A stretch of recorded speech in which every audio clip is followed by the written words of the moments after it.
Hi, you're watching Consumerthon. Today I'm going to do a review and tutorial on the Pioneer DDJ SB2. This is a controller that retails for around $250, but make sure to check the link in the description below to get the current price. To start off with, let's go over the inputs and the outputs on this controller. This comes with Serato DJ Intro, and with all Serato DJ software, or anything that comes bundled with Serato DJ, it's going to have a built-in sound card. So what that means is that you've got master out here, there are two RCA ports, you've got a security lock here, you've got a USB here to connect to your computer. On the sides here, a 1/4 inch as well as a 3.5 millimeter headphones, and a 1/4 inch microphone and a volume control for the mic. The other sides are empty, so those are all of your ports on the controller. This is USB powered. So what do you get here? It's a 2-channel controller, but you do have some support for a 3rd and 4th channel, and that can lead to a little bit, I mean, it's not the best setup because you're going to struggle to gain some of the controls for the 3rd and 4th channels. Let me give you an example here. Select the 4 mode here at the top. I'll press deck 3, I'll press load. Now, I'll do this intentionally. I'll bring this track volume all the way down, go to deck 1, and bring this all the way up. So now I can press play on deck 1. If I go over to deck 3 and press play, I won't hear anything except for in the headphones. Now why is that? Because on deck 3, it has left it in the last position I had it in, which was at 0. So to reactivate the sound, I've got to go down to 0 and then pull it back up again. So in that sense, it's not the best setup for controlling 4 channels. I mean, obviously you would want to have a dedicated slider for that channel. Some other things I noticed about this controller is that the tempo slider here is kind of a small throw knob here. It's not as large as on some other controllers. So you've got kind of a lot in a little bit of area. To change the rate of the throw knob, you've got this shift button here, and then you can do shift and then key lock, and then you'll see that the range button on here changes. This shift key is used to activate a lot of alternate functions. So if I'm navigating with the control wheel here, I can push down to open a folder and down again to open a folder. If I want to go back, I press shift and then down will bring me back. You have a 3-band equalizer. I could take everything down to 0 with just the equalizers here. There's a low pass and a high pass filter.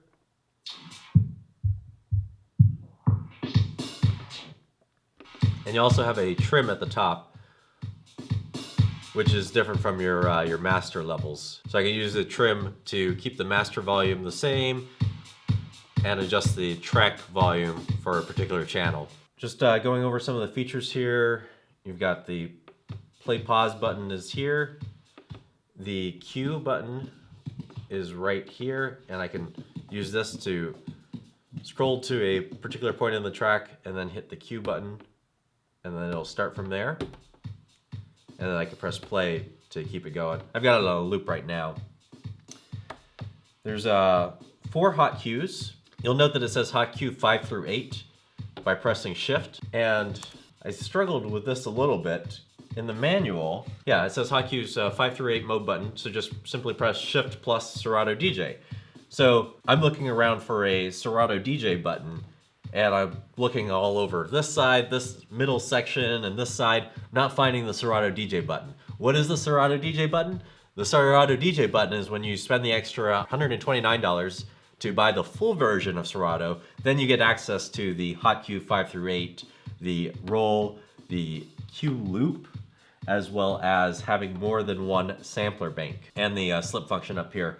And you'll get some more added effects options with the Serato DJ upgrade. So this is just another example of intro software that you have to spend $129 to get the full version of. To give this some perspective, we're on the DDJ SB2, which is about $250.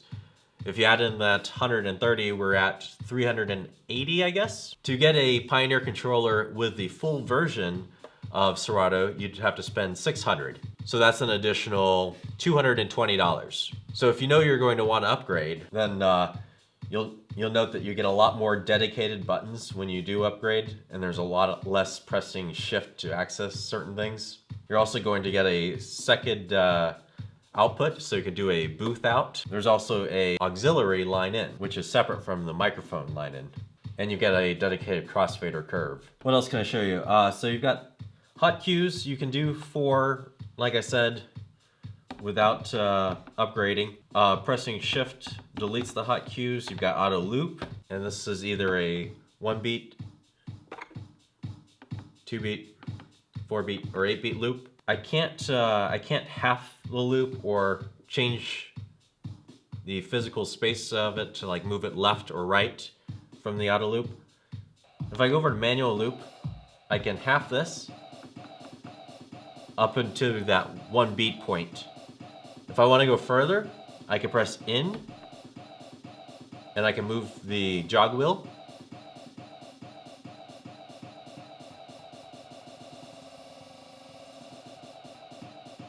Or I can press out and bring it back like this.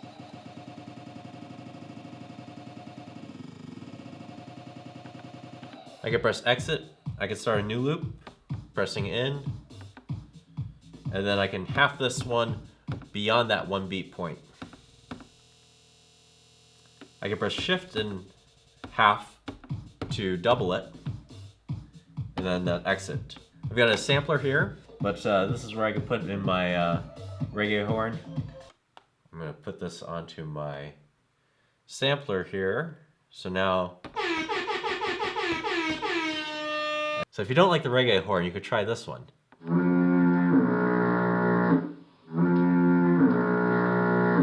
I saw an interesting Reddit. Why do Caribbean DJs constantly use that air horn sound? And the best response was, Caribbean people hear cruise ships passing by a lot more than most people. And then it goes on to say that if you take a reggae horn sound and half the playback speed, it sounds just like a cruise ship. I actually tried that, and it wasn't able to reproduce the same effect as a cruise ship, but it was a fun answer to a Reddit question. So where are we at on time? Okay, you've got the pad trans. So this will.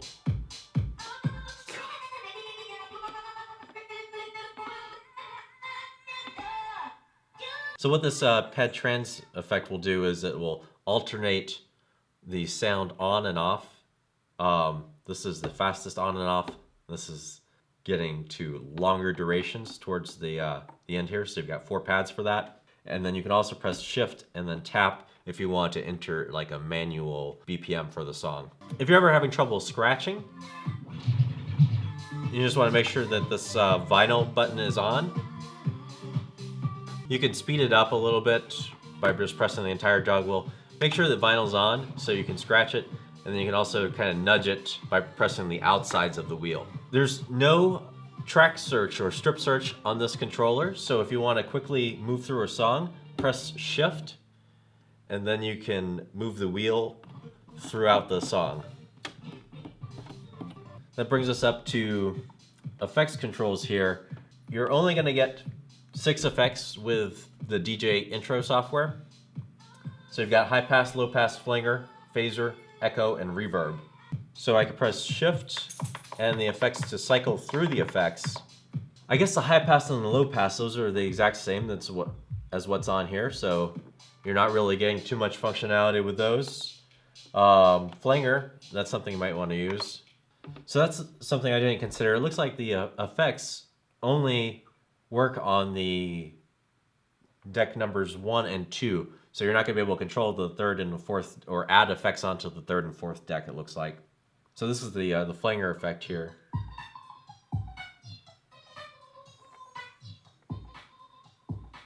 I've got some options on the effects here. So if I press shift and the effect, I can control the number of beats that it affects. Also, I can add in more than one effect. I can add all these in at the same time, just by making sure that they're turned on. And this one knob controls the level of the effects for all three. So overall, kind of a okay effects panel. Last feature I wanted to show you is mixing two songs together. Kind of a cool effect is the filter fade. So I could turn this on.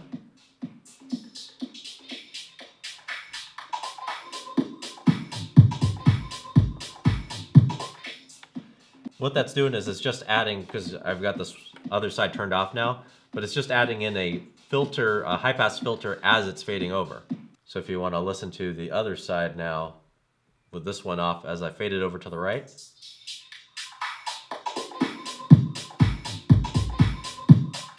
So the filter fade is kind of a neat little feature. So that's pretty much everything. This is a good beginner DJ because you do have the sound card. Anything that you get with Serato Intro is going to have the sound card, but it is kind of aggravating that you'll have to spend that extra $130 to upgrade to a fuller version of Serato to get the extra features, which you know you can live without, so it's not that big a deal. But overall, I mean, it's a good entry-level DJ controller. This is at the $250 range. If you spent less, you'd probably lose having access to the sound card. That's a lot of what DJing is, you know, as far as like listening to other tracks without the audience listening to it. So yeah, I would say that this is a good beginner DJ controller. But I always say this, but if you have the extra money and you want to get something that you might grow into it on a professional level, then go ahead and spend the extra money and get something a little bit nicer. But I'll be doing a weekly roundup where I compare and contrast this DJ controller as well as all the other ones that we looked at this week. Make sure to hit that subscribe button so you don't miss out on any other tutorials or tech reviews in the future. And thanks for watching.